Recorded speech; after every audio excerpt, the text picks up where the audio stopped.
मंथन देख रहे हैं। आज देश की संसद के भीतर सिर्फ बिल नहीं पेश हो रहे थे, बल्कि भारत के भविष्य का एक नया खाका भी खींचने के दावे किए जा रहे थे। एक तरफ नारी शक्ति वंदन को उसका हक या नारी शक्ति को उसका हक नारी शक्ति वंदन के जरिए देने की बातें, तो दूसरी तरफ परिसीमन डिलिमिटेशन को लेकर छिड़ा वो भीषण संग्राम जिसने उत्तर और दक्षिण भारत के बीच एक नई राजनीतिक लकीर खींच दी है और एक सामाजिक लकीर भी। आज का सबसे बड़ा सवाल यही कि क्या परिसीमन के बहाने भारतीय लोकतंत्र का भूगोल बदलने की तैयारी है? क्या चाइना और रूस की तरह कोई ऐसी व्यवस्था हो रही है संसद की? प्रधानमंत्री मोदी ने साफ कहा कि महिला आरक्षण राष्ट्र की धरोहर है और इसमें राजनीति के तराजू को नहीं लगाया जाना चाहिए। लेकिन विपक्ष तो इसी तराजू में एक गहरी साजिश विपक्ष को नजर आ रही, प्रधानमंत्री कह रहे हैं। लेकिन विपक्ष का कहना है कि दरअसल ये नारी शक्ति वंदन का मसला है ही नहीं, ये महिला आरक्षण का मसला है ही नहीं। बेसिकली महिला आरक्षण की आड़ लेकर सरकार अपने राजनीतिक फायदे के लिए डिलिमिटेशन कर रही है, जो कि जनगणना और फिर उसके बाद जातीय गणना, इन दो चीज़ों के बाद इसे किया जाना चाहिए। तब वास्तव में सही तस्वीर निकल कर आती महिलाओं की, जातियों की, तब ये इसके कोई मायने होते। तो बीजेपी के इतर जो विपक्षी दल हैं वो इस बात को कह रहे हैं कि इसका उपयोग किया जा रहा मकसद नारियों को शक्ति देना नहीं, आधी आबादी को संसद और विधानसभाओं में नुमाइंदगी देना नहीं है, और ये सरकार कर रही 2011 की जनगणना के मुताबिक। तो कैसे परिस्थितियां साफ होगी? तब से तो गंगा में, समंदर में पानी बहुत बह गया, लेकिन परिसीमन से विपक्ष को एतराज इसलिए है कि वो चाहता है कि पहले जनगणना हो, जातीय जनगणना हो, तस्वीर साफ हो, एक्सरे हो, फिर परिसीमन हो। दिक्कत क्या है? डर इस बात का है कि अगर 2011 की जनगणना के आधार पर लोकसभा की सीटें 543 से बढ़कर 850 हुई तो शक्ति का केंद्र पूरी तरह उत्तर भारत की ओर झुक जाएगा, और जब उत्तर भारत की तरफ झुक जाएगा तो जाहिर सी बात है कि इसका फायदा उत्तर भारत में सबसे प्रभावशाली राजनीतिक दल को होगा, और वो दल भारतीय जनता पार्टी है, इसमें कोई संदेह नहीं। तो कुल मिलाकर लोकसभा में केंद्रीय गृह मंत्री अमित शाह की ओर से तीनों बिल पेश किए गए, और ताज़ा रिपोर्ट के मुताबिक ये तीनों विधेयक संविधान 131वां संशोधन विधेयक है 2026 है। यह बिल महिला आरक्षण कानून, नारी शक्ति वंदन अधिनियम को लागू करने की प्रक्रिया में बदलाव स्पष्टता से जुड़ा हुआ है। इसमें लोकसभा की सीटों की संख्या बढ़ाने और आरक्षण लागू करने का ढांचा तय करने की बात है। परिसीमन विधेयक है दूसरा 2026। यह बिल नई गणना के अनुसार, जो नई जनगणना के आधार पर लोकसभा की सीटों के पुनर्निर्माण से जुड़ा हुआ है, पुनर्निर्धारण से जुड़ा हुआ है, और इसी के आधार पर सीटों का बंटवारा और महिला आरक्षण लागू होगा। लेकिन गणना नई हो नहीं रही है, जो गणना है वो जनगणना जो 2011 की है, लेकिन सीटों की गणना नए सिरे से या सीटों का निर्माण नए सिरे से होगा। केंद्र शासित प्रदेश संशोधन कानून है, यह विधेयक 2026 है। यह बिल केंद्र शासित प्रदेशों से जुड़े कानूनों में बदलाव के लिए है। इसे सीधे तौर पर गृह मंत्रालय से जोड़ा जा रहा है और इसे अमित शाह ने ही पेश किया। कुल मिलाकर समझिए कि ये तीनों बिल आपस में जुड़े हुए हैं। फोकस सरकार कह रही महिला आरक्षण है, प्लस सीटों का परिसीमन है और संसद का विस्तार है। इसी वजह से संसद में आज जबरदस्त हंगामा रहा, राजनीतिक टकराव भी देखने को मिला। तो आज मंथन में हम इसी पर चर्चा करेंगे, महिला आरक्षण बनाम परिसीमन।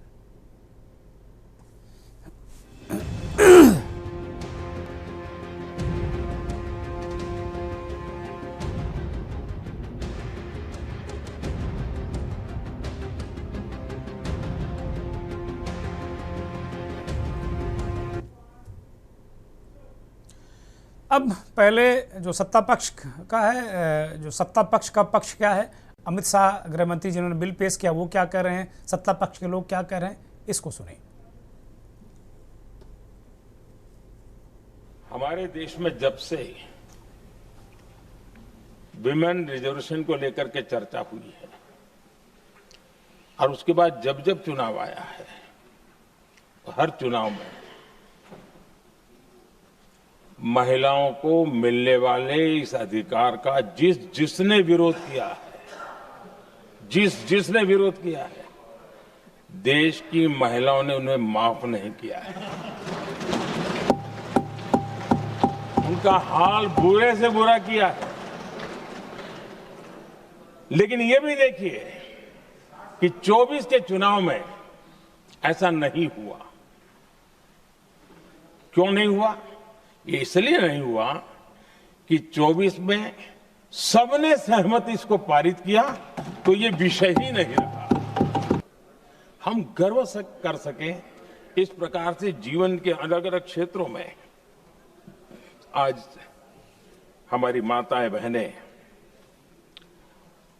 बहुत बड़ा योगदान, हमारी बेटियां तो कमाल कर रही हैं जीवन के हर क्षेत्र में।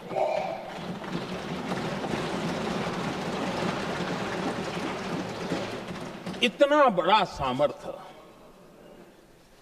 उसको हम हिस्सेदारी से रोकने के लिए क्यों इतनी ताकत खपा रहे हैं जी? सदन के माध्यम से देश की जनता को बताना चाहता हूं, जनगणना का काम शुरू हो चुका है, जारी। 2, उन्होंने कहा कि हम जाति जनगणना का मांग करेंगे। मान्यवर, मैं आपके माध्यम से सदन को बताना चाहता हूं कि सरकार ने जाति की जनगणना करने का निर्णय ले चुकी है और आप बैठिए बता दो। अरे बैठिए भाई, बैठिए। और जाति के साथ ही ये जनगणना हो रही है। माननीय सदस्य धर्मेंद्र यादव जी कह रहे हैं कि कॉलम नहीं है। उनको मालूम पड़ना चाहिए कि अभी घरों की गिनती हो रही है और घरों की कोई जाति नहीं होती है। समाजवादी पार्टी का चले तो घरों की भी जाति तय कर ले। मान्यवर, जब व्यक्तियों की जनगणना होगी, नागरिकों की जनगणना होगी, तब उसमें जाति का कॉलम रखा है। ये मेरा विभाग है। मैं सदन को आश्वस्त करना चाहता हूं कि ये जनगणना जाति जनगणना के साथ ही होने वाली है। अब विपक्ष ने इस पर अपनी राय रखी। बड़ी महत्वपूर्ण राय है विपक्ष की, वो सुना देते हैं आपको। कि जल्दीबाजी क्यों है? आखिरकार महिला आरक्षण के नाम पर जल्दीबाजी क्यों है भाजपा के अंदर? सच तो यह है कि भाजपा जनगणना को टालना चाहती है, और जनगणना को टालने का मतलब है कि जाति जनगणना को टालना चाहते हैं। और जाति जनगणना इसलिए टालना चाहते हैं क्योंकि वो आरक्षण का सवाल उठेगा। जो भाजपा, उनके संगी साथी कभी भी देना नहीं चाहते हैं आरक्षण। भाजपा को यह भी अच्छी तरह याद है कि पीडीए में ए का मतलब आधी आबादी है, मतलब महिलाएं भी पूरी की पूरी उसमें गिनती में आती। एक बड़ा चुनावी सच ये भी है कि भाजपा की चुनावी घपलेबाजी अब पूरी तरह से भंडाफोड़ हो गई है। जो एसआईआर आप लेकर के आए थे अध्यक्ष महोदय, उत्तर प्रदेश में हम लोगों ने बड़े करीब से देखा एसआईआर। वो कहने को तो एसआईआर था, लेकिन सच्चाई में वो एनआरसी का रूप था।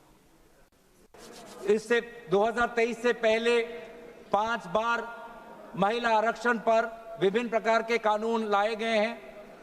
इस बार तो प्रधानमंत्री मोदी जी, उन्होंने एक सशक्त कदम लिया है, इस बार हो जाएगा। उस समय भी ऐसी बातें थी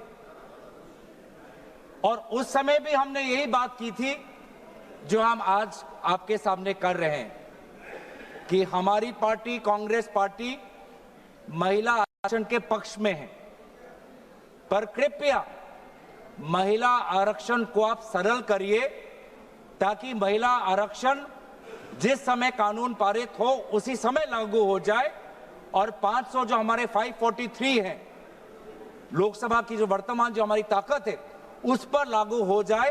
उसको परिसीमन के साथ मत जोड़े। उस समय भी ये बात कही, आज भी हम ये बात कह रहे हैं।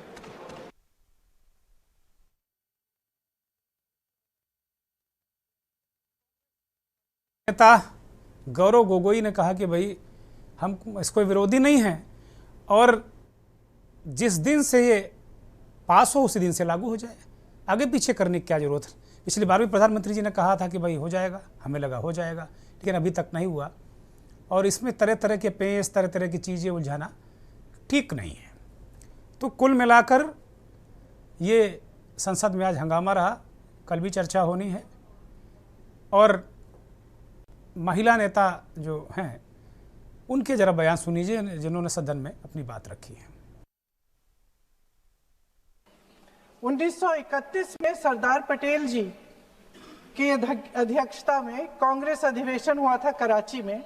उस कराची अधिवेशन में इस प्रस्ताव को पारित किया गया और वहीं से ये शुरुआत हुई कि महिलाओं का समान अधिकार हमारे देश की राजनीति में शामिल हुआ। उसी समय 1 वोट 1 सिटीजन 1 वैल्यू का सिद्धांत भी हमारी राजनीति में स्थापित हुआ। आपको ताज्जुब होगा ये जानकर कि जबकि इस सिद्धांत की वजह से हमारे देश में महिलाओं को वोट देने का अधिकार आज़ादी के पहले दिन से मिला, अमेरिका जैसे देश में ये अधिकार उन्हें इस अधिकार के लिए 150 साल इंतजार करना पड़ा, संघर्ष करना पड़ा। यही हम कह रहे हैं, सरकार की मंशा क्या थी आफ्टर ऑल? अगर 2023 में विधेयक लेकर इन्होंने पास कराया जहाँ पे सब पार्टी ने इनका साथ दिया, तो आपने 2024 से ही क्यों नहीं सेंसस लागू कर दिया? क्यों नहीं आपने पॉपुलेशन की जनगणना कराई? क्यों नहीं कराई? सवाल इस बात का है।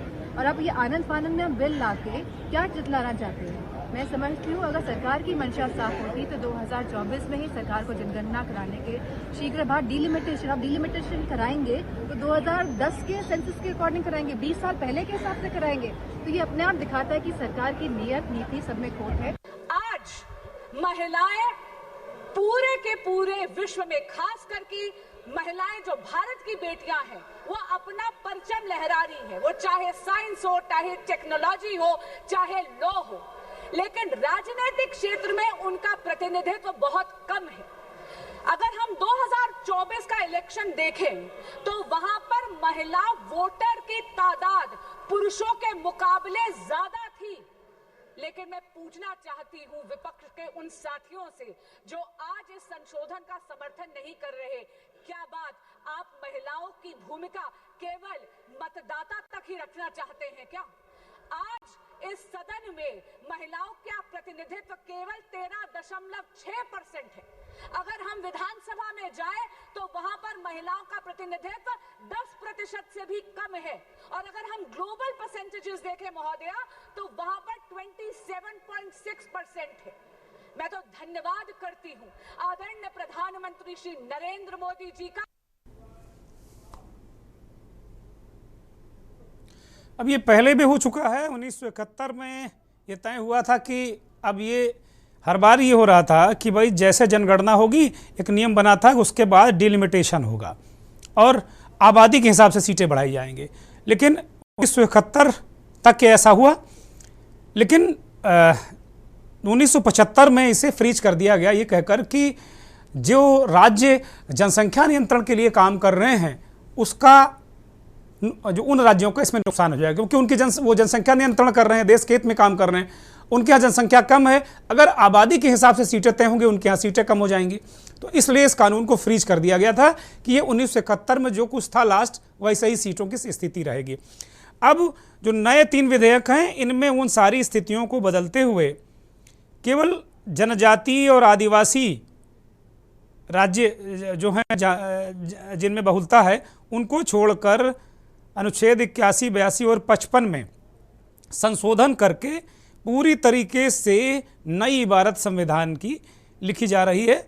और सीटें अपने हिसाब से ये कहा जा रहा था, लगातार प्रधानमंत्री भी कह रहे थे, बहुत सारे लोग कह रहे थे कि हर राज्य की सीटें 1.5 गुना बढ़ जाएंगी। अगर उत्तर प्रदेश में 80 हैं तो 120 हो जाएंगी। ठीक बात है, कोई बुराई नहीं है, लेकिन ऐसा हो नहीं रहा है। ये एक नैरेटिव सेट है कि ऐसा हो जाएगा, लेकिन ऐसा नहीं हो रहा है। तमिलनाडु की सीटें नहीं बढ़ रही, केरल की सीटें नहीं उतनी बढ़ रही उस अनुपात में, जो अनुपात कहा गया कि 50% सीटें बढ़ जाएंगी। तो ये अपने आप में विपक्ष इसे एक ट्रैप बता रहा कि एक ट्रैप है। 50% सीटें सबकी बढ़ जाएंगी, केवल जनजाति और जो आदिवासियों के इलाके हैं उनका जिक्र जरूर है इस बिल में कि हाँ वहाँ हम बढ़ाएंगे, लेकिन बाकी स्टेट में कोई जिक्र नहीं है कि सबका अनुपातिक वृद्धि होगी, यानी 50% सबके यहाँ बढ़ जाएगा। जबकि लगातार सारे लोग, सारे मीडिया चैनल, जो संपूर्ण मीडिया है वो यही परसेप्शन बन रहा है कि नहीं सबकी सीटें बढ़ रही, विपक्ष इस बीच इसको रोक रहा है। और ये भी परसेप्शन है कि ये नारी शक्ति अधिनियम, वंदन अधिनियम है, महिलाओं के का आरक्षण करने का एक और उपक्रम है, उसको तत्काल देने का, लेकिन विपक्ष इसमें रोड़े अटका रहा है। लेकिन विपक्ष ने, खासतौर पर अखिलेश यादव ने संसद में बहुत सारी चीज़ों को आज प्रस्तुत किया। प्रियंका गांधी और गौरव गोगोई, विपक्ष ने अपनी बातें बहुत साइजदगी के साथ रखी हैं। अब ये मसला क्या है और इससे क्या दक्षिण के राज्यों को नुकसान हो गया, क्या सामाजिक तौर पर या एक तरीके से राजनीतिक तौर पर विद्वेष बढ़ेगा, ये बहुत सारे आशंकाएं, बहुत सारे खतरे हैं और इस पर हम चर्चा करेंगे। हमारे साथ आनंद साहू भारतीय जनता पार्टी के प्रवक्ता हैं, हमारे साथ इस कार्यक्रम में आ चुके हैं। Professor SD Bharti Samajwadi Party के प्रवक्ता हैं। फुरकान अंसारी साहब पूर्व सांसद हैं कांग्रेस पार्टी के, 2 बार मेंबर ऑफ पार्लियामेंट रह चुके। हरिकेश बहादुर जी हमारे साथ राजनीतिक विश्लेषक के तौर पर जुड़े हैं। अजय शुक्ला इस देश के जाने माने वरिष्ठ पत्रकार, संपादक, विश्लेषक हैं। अमिता पारुल इस देश की जाने मानी वरिष्ठ पत्रकार, विश्लेषक हैं। और थोड़ी देर में और भी लोग हमारे साथ इस कार्यक्रम में जुड़ेंगे। सभी का बहुत स्वागत, बहुत धन्यवाद, बहुत आभार। अमिता पारुल से हम इस चर्चा की शुरुआत करेंगे आज, चूँकि महिलाओं का मसला है, नारी शक्ति का वंदन भारतीय जनता पार्टी कह रही है कि हम कर रहे हैं और इसके जरिए हम सारी चीज़ों को कर रहे हैं। और बार बार ये भारतीय जनता पार्टी की तरफ से कहा जा रहा है कि भाई ये विपक्ष है, ये रोड़े अटका रहा है, मैं जो महिलाओं को आरक्षण नहीं चाहता। और विपक्ष कह रहा है कि ये महिला आरक्षण की आड़ में ये जो डिलिमिटेशन है, उत्तर भारत का प्रभुत्व, वर्चस्व सीटें बढ़ाकर कर रहे हैं। बहुत सारे विपक्षी नेताओं ने भी कहा कि रूस और चीन जैसी संसद का निर्माण हो रहा है। अमिता पारुल, क्या राय रखती हैं आप? देखिए, सरकार महिलाओं को आरक्षण दे रही है तो इस चीज का स्वागत होना चाहिए। ये एक अच्छी पहल है जो सरकार की तरफ से की गई और 2023 में इसकी कवायद तय हो गई थी जब पिछला बिल पास किया गया था, नारी शक्ति वंदन बिल जो था। इसके पहले पूरा एग्जैक्ट नाम मुझे नहीं याद आ रहा है। नहीं, यही है, बिल्कुल एग्जैक्ट यही है, आप सही बोल रही हैं, बोलिए। बिल्कुल बिल्कुल। तो जो सरकार कह रही है, सरकार का अपना पक्ष है, लेकिन विपक्ष का तो देखिए काम है विरोध करना। विपक्ष करेगा। आपको याद होगा बहुत समय से हम लोग पत्रकारिता कर रहे हैं। जब सोनिया गांधी के समय में, जब पिछली बार जब कांग्रेस की सरकार थी, मनमोहन सिंह प्रधानमंत्री थे, तब कांग्रेस इस बिल को लेकर आई थी और यही बीजेपी थी जिसने विरोध किया था। और लखनऊ में एक बहुत बड़ी प्रेस कॉन्फ्रेंस मुलायम सिंह यादव ने करके इस बात को जताया था कि भाजपा नहीं चाहती कि ये बिल पास हो। अब भाजपा की सरकार है तो जाहिर सी बात है भाजपा अपनी तरफ से कदम उठाएगी। अच्छी चीज है कि महिलाओं को 33% आरक्षण की बात की जा रही है, लेकिन अभी मैं आपको सुन रही थी, आपने भी इस बात को कहा कि ये कंफ्यूजन है। कंफ्यूजन क्यों है? सांसदों को भी एक दिन पहले प्रतियां मुहैया कराई गई और एग्जैक्ट पता नहीं है कि किस हिसाब से कैसे आरक्षण को लागू करेंगे। बहुत समय से लोकसभा की सीटें नहीं बढ़ी हैं। विपक्ष का एक बहुत बड़ा तर्क ये भी है कि अगर आपको महिलाओं को आरक्षण देना है तो जो मौजूदा सीटें हैं लोकसभा में 543, आप उसी में आरक्षण क्यों नहीं लागू कर देते? उसी में कर दीजिए ना। किस आधार पर आप लोकसभा की सीटों को बढ़ा रहे हैं? 850 लोकसभा की सीटें हो जाएंगी। हाँ, और अभी कर दीजिए, बाकी जनगणना कराने के बाद कर दीजिएगा। विपक्ष ये भी करा कि भाई अभी ऐसे में कर दो, जो मौजूदा इलेक्शंस हैं, जब जनगणना और जाति गणना हो जाए, सही ग्राफ आ जाए आपके सामने, सही तस्वीर आ जाए, तब कर दीजिए। क्या दिक्कत है? यही तो कंफ्यूजन हो रहा है जिसको लेकर विरोध है, क्योंकि 2011 की जनगणना के आधार पर अगर आप उस हिसाब से अगर लागू करते हैं तो किस आधार पर करेंगे? सरकार बार बार ये कह रही है कि हम जातिगत जनगणना करा रहे हैं, उसका कुछ पता नहीं है, अभी अता पता नहीं है, एग्जैक्टली लोगों को नहीं मालूम है, इसी वजह से विरोध हो रहा है। उसके अलावा कोटा विद इन कोटा की बात की जा रही है। समाजवादी पार्टी कह रही है कि महिलाओं को अगर आप आरक्षण दे रहे हैं तो उसके अंदर जो महिलाएं होंगी उसमें जनरल, ओबीसी और मुस्लिम का भी कोटा तय करिए। और आपको पता होगा कि अभी भी लोकसभा में SC/ST के लिए कोटा ऑलरेडी मौजूद है। तो किस आधार पर करेंगे? 2011 नहीं, अखिलेश यादव, अमिता पारुल अखिलेश यादव एक और बात कर रहे हैं। वो कह रहे हैं आप सीटें मत रिजर्व करिए, वो ये कह दीजिए कि भाई 33% सीटें लड़ानी है। ये आइडेंटिफाई मत करिए कि भाई फूलपुर में महिला लड़ेगी ना, वो कहीं से भी 33% 33% लड़ेंगी, वो कम नहीं होने चाहिए। एक ये भी फार्मूला वो दे रहे हैं। तो इस लिहाज से तो देखिए ना कि फिर महिलाओं की भागीदारी आप कितनी करा पाएंगे। पिछली बार यूपी में जो चुनाव हुआ, प्रियंका गांधी आई, बहुत जोश के साथ उन्होंने महिलाओं की भागीदारी की बात कही, लड़की हूँ लड़ सकती हूँ अभियान तक चलाया, इतनी महिलाओं को उन्होंने टिकट दिया। लेकिन कहाँ जो पात्र थे, कांग्रेस पार्टी के लोग भी हैं अभी यहाँ पर बताएंगे, जो पात्र महिलाएं थी उनको टिकट मिला ही नहीं। तो ये भी तो बड़ा हमें एक पार्टियों के सामने चुनौती हमेशा से रहेगी। भले ही आरक्षण दे दें, अभी भी राजनीति में कितनी महिलाएं हैं जो आना चाहती हैं, पढ़ी लिखी महिलाएं, और जो आ गई है उनको कितना मौका मिल रहा है, और तमाम तरह से विरोध इसका इसी वजह से हो रहा है। और अमिता, सबसे बड़ी बात है कि राजनीतिक दल जो हैं वो कहते हैं इस बात को कि विनेबिलिटी नहीं है महिलाओं में, मतलब विनेबल नहीं है, इस बात पे उन्होंने खारिज कर देते हैं। महिलाओं का वोट लेंगे, उनसे प्रचार करवाएंगे, नारे लगवाएंगे, लेकिन वो कहेंगे विनेबिलिटी नहीं। मुझे एक ब्रेक पर जाना है, मैं ब्रेक पर जा रहा हूं।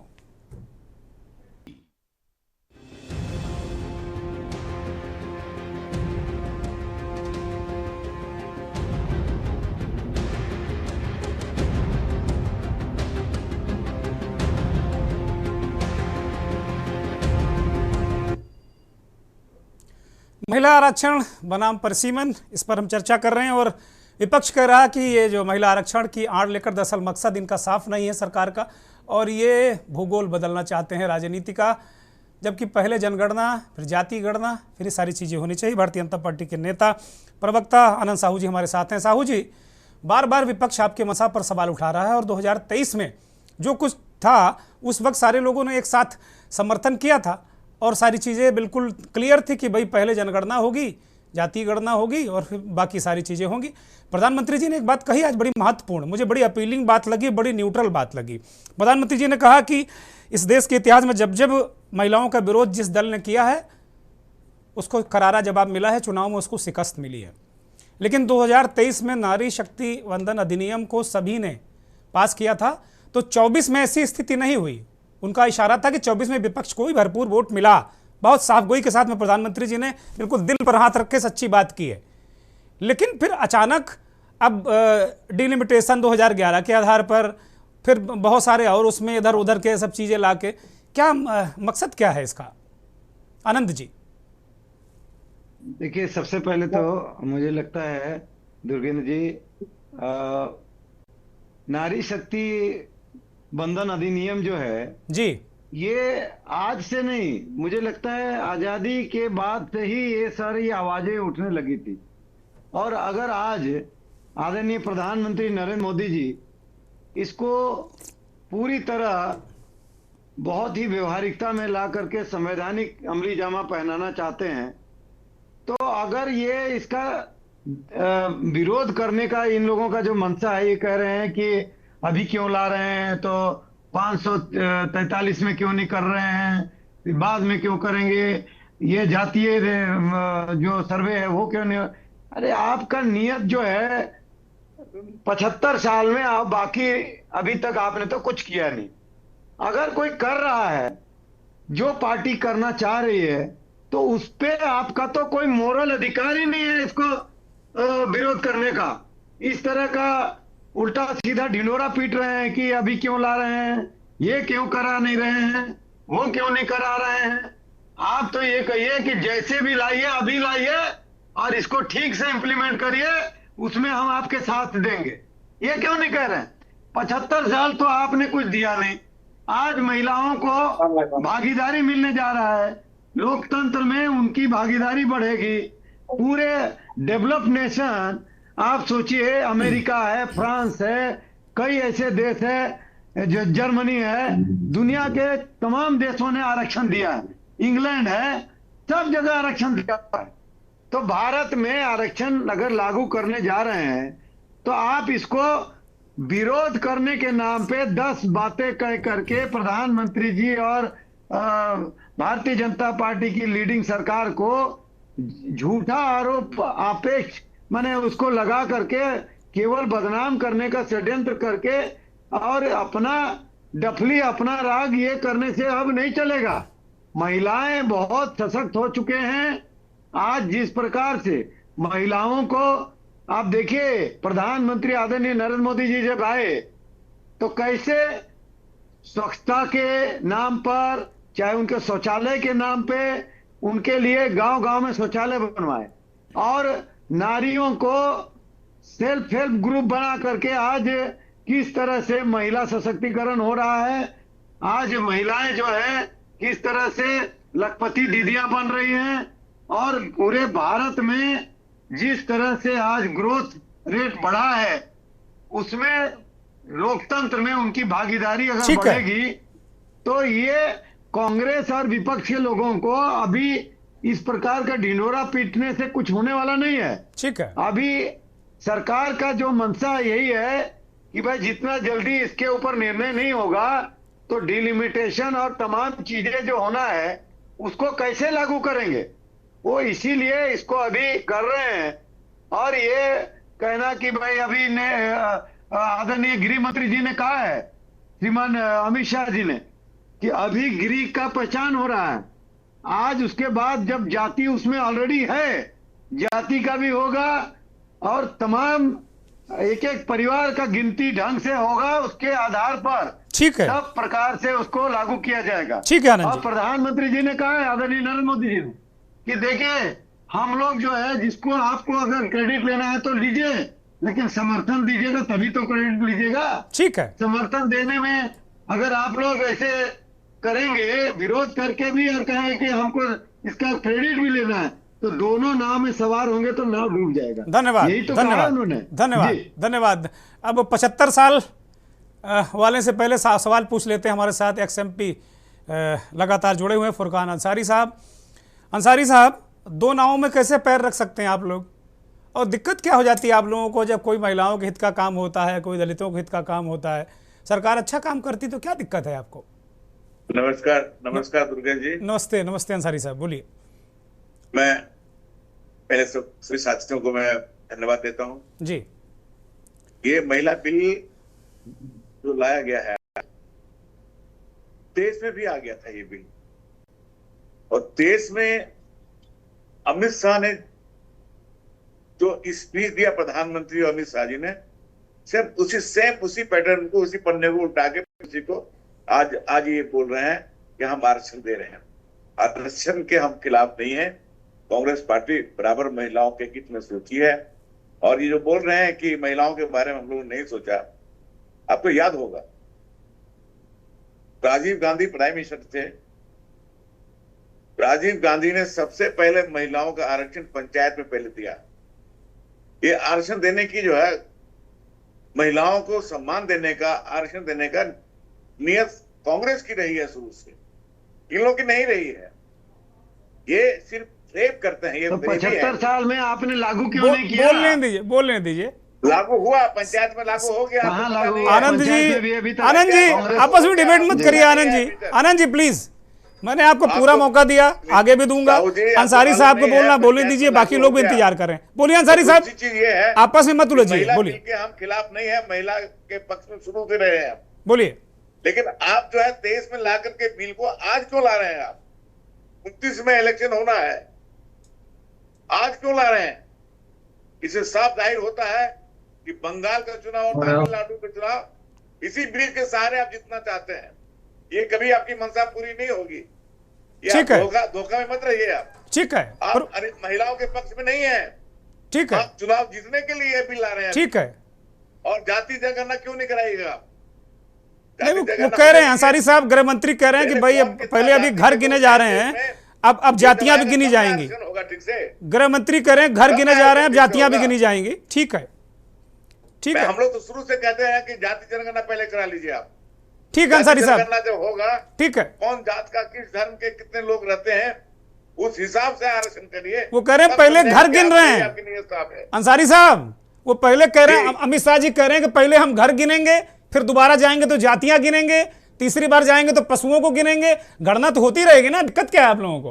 आरक्षण कब होगा किसी जाति का? अरे वो इसीलिए तो कह रहे हैं कि भाई अभी हम महिलाओं का आरक्षण कर रहे हैं, फिर जातियों की बात भी कर लेंगे, 2011 के आधार पर कर रहे हैं, इसीलिए डिलिमिटेशन कर रहे हैं। वो कितने दलित है, कितने आदिवासी? अरे आज तो महिला का सवाल है ना, इसका आरक्षण नहीं होगा उन लोगों का। ठीक है, ठीक है, ठीक है। प्रोफेसर भारती के पास जाता हूँ। देने के पक्ष में नहीं है ये। फुरकान अंसारी साहब, मैं आऊंगा। देख रहे हैं चुनाव देख रहे हैं ये। मैं आऊंगा, मैं आता हूँ आपके पास। मोदी जी, अमित शाह को नजर सिर्फ चुनाव पर है। ठीक है, ठीक है, धन्यवाद, धन्यवाद। में नहीं रहा है, धन्यवाद। हम महिलाओं के पक्ष में कोई काम। धन्यवाद अंसारी साहब, रुक जाइए, थोड़ा सा रुक जाइए, थोड़ा सा रुक जाइए। SD Bharti, professor SD Bharti हमारे साथ मौजूद हैं। भारती साहब, अब जब एक महिलाओं का आरक्षण, तो आपने आरक्षण के अंदर आरक्षण, आपके नेता कह रहे हैं पहले जातियां हो जाएं, फिर ये करिए, मतलब ये कहीं ना कहीं फंसाने वाली बात नहीं है?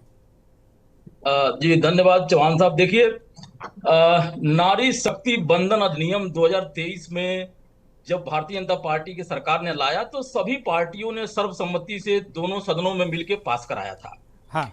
इसमें संविधान के अनुच्छेद 334A में एक व्यवस्था है, जो नियम है, उसमें सबसे पहला है सेंसस, फिर डिलिमिटेशन, फिर रिजर्वेशन।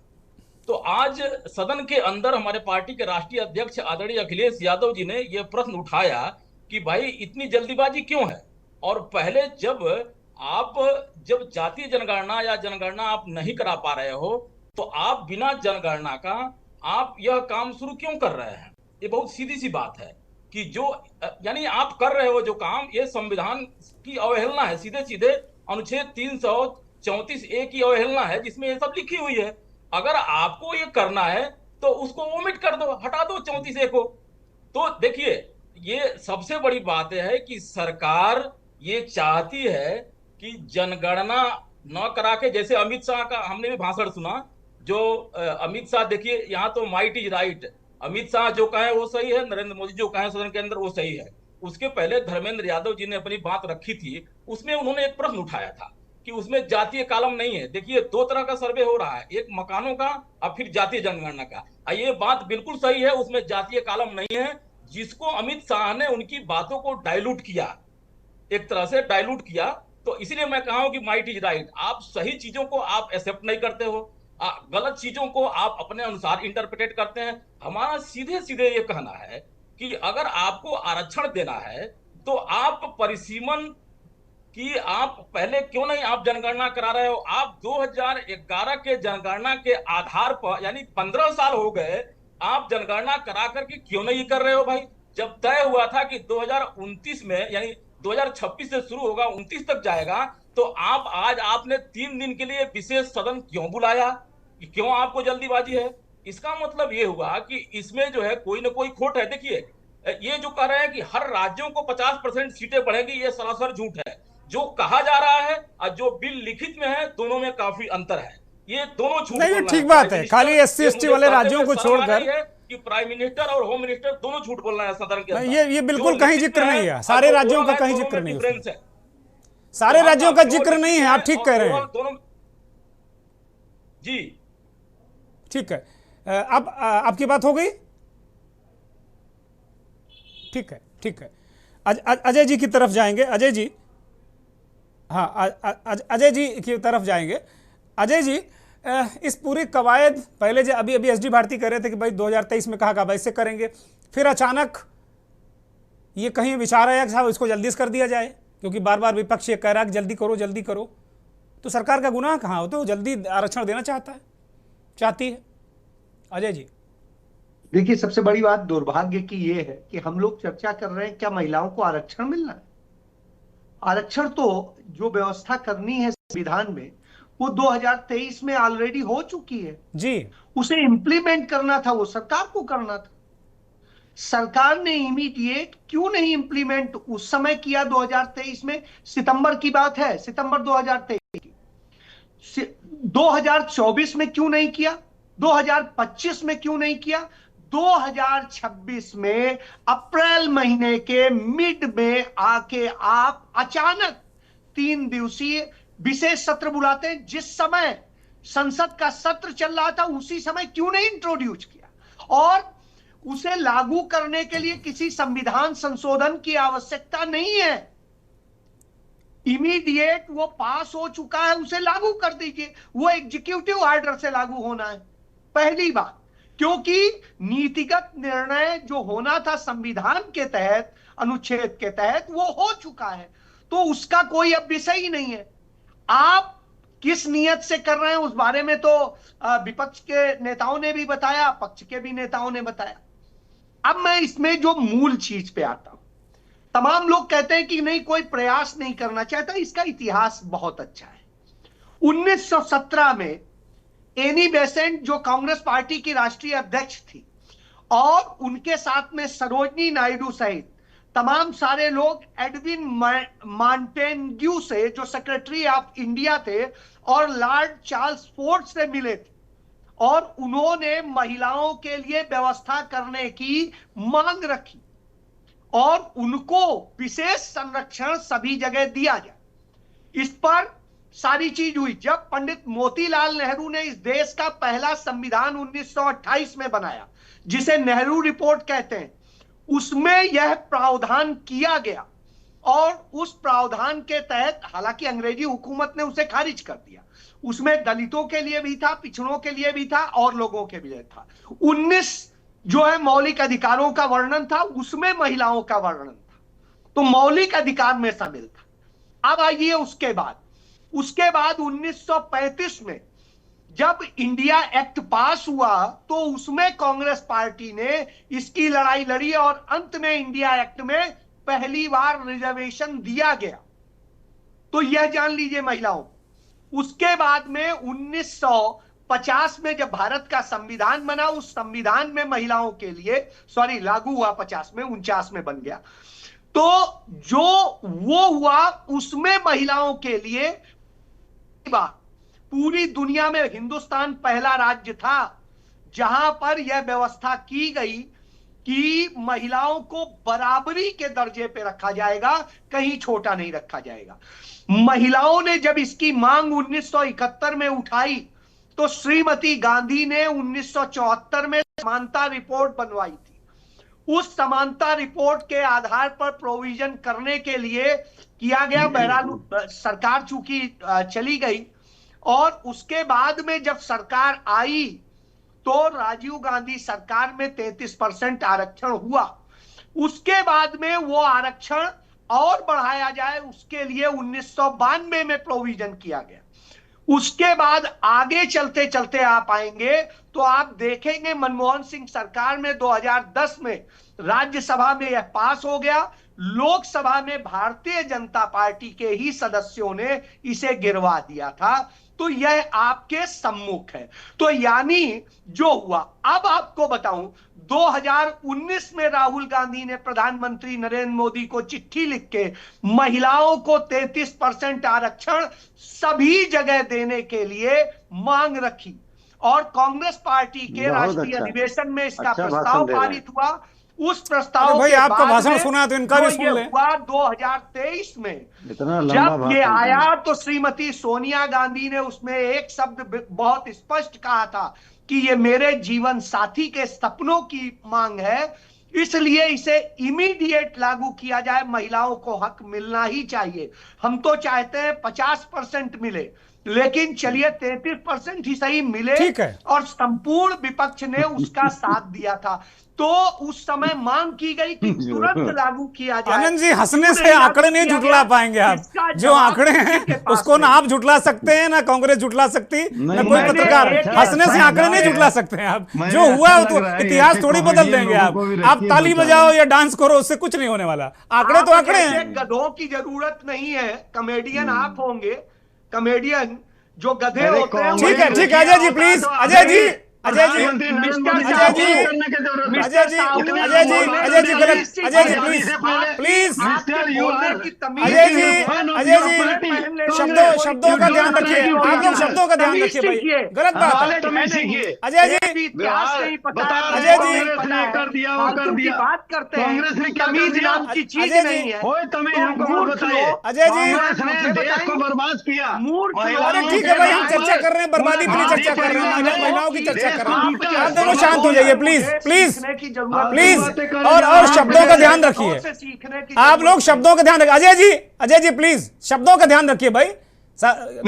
किसी के प्रति कोई अपमानजनक बात नहीं होनी चाहिए इस चर्चा में, बिल्कुल नहीं। प्लीज कह सकता है यदि तथ्य गलत हो तो बताइए। ठीक है, आनंद जी अपनी बात रखेंगे। ठीक है, ठीक है, करते कहां से पाएंगे ये? आनंद जी ठीक है, आनंद जी ठीक है, मैं आपको पूरा मौका दूंगा। ठीक है, ठीक है। कांग्रेस जो बोले वो सही, बाकी जो बोले सब अरे आप बोल लीजिएगा ना आनंद जी, आनंद जी आप बोल लीजिएगा। वर्षों में आपने महिलाओं को कितना सीट दिया की बात मत कीजिए, जो फैक्ट मैंने इंदिरा बोला गांधी, सोनिया गांधी के अलावा और कोई राष्ट्रीय नेता कोई बना? बताइए नाम एक राष्ट्रीय नेता का। आपसे बड़ा अरे आप छोड़िए, जो हिस्ट्री। ठीक है भाई, ठीक है, ठीक है। अब आप लोग शांत हो जाइए, चर्चा को डिरेल मत करिए, छोड़ दीजिए, छोड़ दीजिए, छोड़ दिए please, please please. Anand ji, Anand ji, Anand ji, Ajay ji please, मतलब ठीक है, मतलब चर्चा को चर्चा रहने दीजिए भाई। मत दीजिए, गालियां मत दीजिए, टीवी है ये। गाली गलौज वाला शो नहीं भाई ये, कोई भी। मेरा निवेदन है प्लीज, प्लीज। आप कॉमेडियन बोलेंगे अजय जी, क्या कॉमेडियन बोलेंगे? अजय जी, अजय जी, आपके तमाम सांसद। अजय जी माफ करिएगा, अजय ठीक है, गुस्सा मत करिए। अजय जी छोड़िए भाई, छोड़िए अजय जी, छोड़ दीजिए, हो गया, हो गया भाई। अजय जी ठीक है, आनंद जी, आनंद जी, आनंद जी, अजय जी ठीक है, चर्चा को डिरेल मत करिए भाई, बड़ी महत्वपूर्ण चर्चा हो रही। आप लोग विद्वान पढ़े लिखे लोग ऐसी बातें करते हैं, गलत बात है, गलत बात है। मैं हमारे साथ बहुत ही वरिष्ठ पत्रकार संपादक हनुमंत राव जी जुड़ गए हैं। हम लोग कह रहे हैं आनंद जी एक मिनट, आनंद जी एक मिनट, एक मिनट, जरा दक्षिण की बात भी कर लें। हमारे साथ इस देश के जाने माने संपादक वरिष्ठ पत्रकार ऐसे हनुमंत राव जी जुड़ गए हैं, वो लगातार फोन पर सुन रहे हैं सारी चीज़ों को, चूंकि वहाँ ऐसी स्थितियाँ हैं, नेटवर्क मजबूत नहीं है, इसलिए राव साहब सीधे लाइव नहीं है। राव सर, ये कहा जा रहा है कि दक्षिण को बहुत नुकसान होने वाला है इससे, बार बार ये कहा जा रहा है कि इस जो डिलिमिटेशन होगा इससे दक्षिण को बहुत नुकसान होगा। आप चूंकि दक्षिण राज्यों से आप खुद भी आते हैं, हालांकि आप पूरे देश में आपने घूम घूम कर पत्रकारिता की है और उत्तर को आप ज़्यादा बेहतर समझते हैं दक्षिण से, लेकिन दक्षिण की क्या स्थिति होने वाली है जो ये बात कही जा रही है? नहीं देखिए दुर्गेश जी, पहली बात तो मैं बिल्कुल साफ कर दूं कि मैं उत्तर प्रदेश मतलब दिल आत्मा से उत्तर प्रदेश का निवासी हूँ, और ठीक है दक्षिण में मेरा जन्म हुआ है। मैं अपने शब्द वापस ले रहा हूं, अगर आपको मेरी बात कहीं वो लग गई हो। आप लखनऊ में और देश में, दिल्ली में आपने बहुत वर्षों तक काम किया है। जब हम भारत की बात करते हैं जी, तो उसमें समानता का भाव होना चाहिए, न्याय का भाव होना चाहिए, और ये सही बात है कि जब डिलिमिटेशन होगा तो उससे उत्तर के जो राज्य हैं जनसंख्या के आधार पे उनको इसका लाभ मिलेगा। लेकिन लाभ तब देना चाहिए जब कोई व्यक्ति सही मार्ग पे चल रहा हो। अब जब बर्थ कंट्रोल या इस तरह की जनगणना जन्म दर पर एक नियंत्रण की बात आई कि इस देश के लिए पॉपुलेशन कंट्रोल बहुत जरूरी है, तो दक्षिण के राज्यों ने उसको अडॉप्ट किया, उसको अपनाया और यहाँ प्रभावी तरीके से बर्थ कंट्रोल पे लोगों ने नियंत्रण किया। अब इसका दंड तो नहीं मिलना चाहिए, साहब यहाँ जनसंख्या कम है तो इस आधार पे यहाँ सीटें कम होंगी, है ना। उन्होंने पिछले 30-40 सालों में प्रभावी तरीके से जनसंख्या नियंत्रण को अच्छे से लागू किया। अब बात रही कि वेल्थ की, तो आज से 50-60 साल पहले जो उत्तर भारत के राज्य थे वो कहीं ज्यादा समृद्ध थे, लेकिन पिछले 50-60 सालों में अच्छा उत्तर भारत के राज्य क्यों समृद्ध थे? इसलिए कि कृषि जो है वो मूल रूप से वहां पे जो गंगा जमुना की जो दोआब मिट्टी है, दोआब क्षेत्र है, उपजाऊ क्षेत्र था, जबकि दक्षिण का पठार या दक्षिण का जो भाग है वो इतना उपजाऊ नहीं था जी। लेकिन औद्योगिक क्रांति के जरिए दक्षिण और जो समुद्र तटीय इलाका है व्यापार के जरिए आज दक्षिण भारत के जो राज्य हैं वो बहुत ज्यादा समृद्ध हैं उत्तर भारत के राज्यों के मुकाबले में। तो ये इन्होंने एक अच्छी स्ट्रेटेजिक प्लानिंग और कठिन परिश्रम के जरिए इसको अचीव किया, और खास करके सन 2000 के बाद में जो एक डिजिटल क्रांति आई उसको दक्षिण भारत ने पहले अडॉप्ट किया। तो इस वजह से आप देखेंगे कि यहाँ पे समृद्धि अब उत्तर भारत के बरक ज्यादा है, जो 50-60 साल पहले इस तस्वीर बिल्कुल उलट थी। तो अब आप देखेंगे कि एक तो जब राजनीतिक ताकत घटेगी तो चाहे वो पॉलिसी मैटर हो, पॉलिटिकल इन्फ्लुएंस हो, उन सब मामलों में वो राज्य पिछड़ जाएंगे जिन राज्यों ने पिछले 50 सालों में अच्छा काम किया। तो ये कहीं से तर्कसंगत और न्याय संगत नहीं है, चाहे वो दक्षिण के राज्य हों, चाहे पूर्वोत्तर के राज्य हों, या पश्चिम और पूर्व के राज्यों में। पूर्व में तो खैर जनसंख्या उत्तर भारत जैसा ही है, लेकिन उन राज्यों में जहाँ पे जनसंख्या का घनत्व उतना नहीं है लेकिन समृद्धि ज्यादा है। और आप ये भी देखिए कि जो दक्षिण के राज्य हैं वो सेंट्रल एक्सचेकर में ज्यादा कंट्रीब्यूट करते हैं और उनके ज्यादा कंट्रीब्यूशन से जो बेनिफिट होता है वो उत्तर के राज्यों को होता है जी। तो इन सारे आधारों को अगर लिया जाए तो इसको बजाय दक्षिण और उत्तर करने या पूरब पश्चिम करने के सोचने वाली बात यह है कि जिन लोगों ने सही किया उनके साथ में अन्याय ना हो। बड़ा सवाल है क्योंकि फिर क्या होगा कि धीरे धीरे ये चीजें फिर मन में बैठ जाएंगी और ये हमारी जो एक नेशनल इंटीग्रेशन की हम बात करते हैं, हमारा जो फेडरल स्ट्रक्चर है वो कमजोर होगा। इसलिए इस डिलिमिटेशन को बहुत सारे पैरामीटर्स के साथ में इसको लागू करने की जरूरत है। इसमें केवल जनसंख्या का आधार नहीं होना चाहिए। देखिए उत्तर में 80 सीटें हैं उत्तर प्रदेश में, अब कहा जा रहा है कि वो 200 से ज्यादा सीटें हो जाएंगी। 120 सर, 120। हाँ नहीं, अभी जो 50% का मार्क है वो अलग चीज है, लेकिन अगर इसको जनसंख्या का आधार बनाया गया तो वो सीटें 50% से ज्यादा हो जाएंगी। तो कहीं ना कहीं रैशनलाइजेशन की जरूरत है और मुझे लगता है कि माननीय प्रधानमंत्री जी को सभी राज्यों के मुख्यमंत्रियों से बैठक करके और जो भी महत्वपूर्ण विपक्ष के नेता हैं उनसे बात करके इसका ऐसा समीचीन समाधान निकालना चाहिए जो कि हमारी राष्ट्रीय एकता, हमारी अखंडता और हमारा जो फेडरल स्ट्रक्चर है उसके अनुरूप। इसमें ऐसा ना हो कि कोई राज्य अपने आप को अच्छा करने के बाद में ठगा महसूस करे। धन्यवाद सर, बहुत बहुत धन्यवाद सर, बहुत बहुत धन्यवाद। हरकेश जी, अभी हनुमंत जी ने एक बार दक्षिण की भी स्थिति कर दी। अब पूरा एक डिबेट आपके सामने है जिस पर हम लोगों ने चर्चा की, कुछ डिरेल भी हुई बीच में, लेकिन वास्तव में ये जो स्थितियां हैं, अब कुछ लोग हाइपर बात कर रहे हैं कि साहब ये रूस और चीन जैसी स्थिति है, उस तरीके का भौगोलिक संरचना की जा रही है। ये एक राजनीतिक विश्लेषक के तौर पर एक अनुभवी पार्लियामेंट्रियन भी आप रहे हैं उस दौर में, 77 में आप सांसद थे, तो उन स्थितियों के तहत कैसे देखते हैं? फुरकान साहब जरा हरकेश जी को बिल्कुल पूरा इंतजार किया 1 घंटा, प्लीज बोलिए हरकेश जी। देखिए दुर्गेन जी, मैंने सारी बातें सुना। सबसे पहले एक बात मैं कहूंगा कि बीजेपी के एक प्रवक्ता ने कहा था कि लोग प्रधानमंत्री को बदनाम करना चाहते हैं। मैं सबसे पहले इसी को साफ कर देना चाहता हूँ, प्रधानमंत्री को कोई नहीं बदनाम करना चाहता। प्रधानमंत्री या कोई भी नेता अगर बदनाम होगा तो अपने खुद के कामों से या तो बदनाम होगा या अपने पार्टी के लोगों के द्वारा बदनाम होगा। आज बहुत सारी महिलाओं का सवाल आप लोगों ने उठाया है। महिलाओं के सवाल पर जितनी बातें आई हैं और खास तौर से भाजपा के नेताओं के बारे में कितनी कार्रवाई अभी की गई है? कोई कार्रवाई नहीं हुई है। यहाँ तक कि लोगों को मंत्रिमंडल से हटाने तक की बात आई है, वो भी नहीं सुनी गई है। लेकिन मैं उसके विस्तार में नहीं जाऊंगा, खाली ये जानिए कि आपको कोई नहीं बदनाम कर रहा, आप लोग स्वयं को बदनाम मत कीजिए, यही मेरी आपसे प्रार्थना है। दूसरी बात यह है कि अभी शुक्ला जी ने जो बातें ऐतिहासिक पृष्ठभूमि सारी बताई है वो बिल्कुल सही है और उस पर भले नाराजगी, किसी को नाराज होने की क्या बात है, वो तो फैक्चुअल बात बता रहे थे, उसके बारे में भी कहीं हमें नहीं कुछ कहने की बात है। साउथ की का सवाल जो हनुमंत राव जी ने उठाया है उसमें भी सारी बातें सही, एक भी बात उसमें गलत उन्होंने नहीं कहा। जब पॉपुलेशन कंट्रोल की बात आई तो सबसे पहले इन राज्यों ने विशेष रूप से आगे बढ़ करके पॉपुलेशन कंट्रोल का काम किया। अगर आज उसकी सजा आप उनको देंगे तो उनको नाराजगी होगी कि नहीं होगी? ये बात सोचने की है कि नहीं है जी? आप इतनी जल्दी आपको इसके क्यों पड़ गई? अभी 23 में आपने जब किया, जो बिल पास किया, बहुत पहले से इसकी एक्सरसाइज चल रही थी। अब उसकी पृष्ठभूमि समय नहीं है तो मैं नहीं जाऊंगा।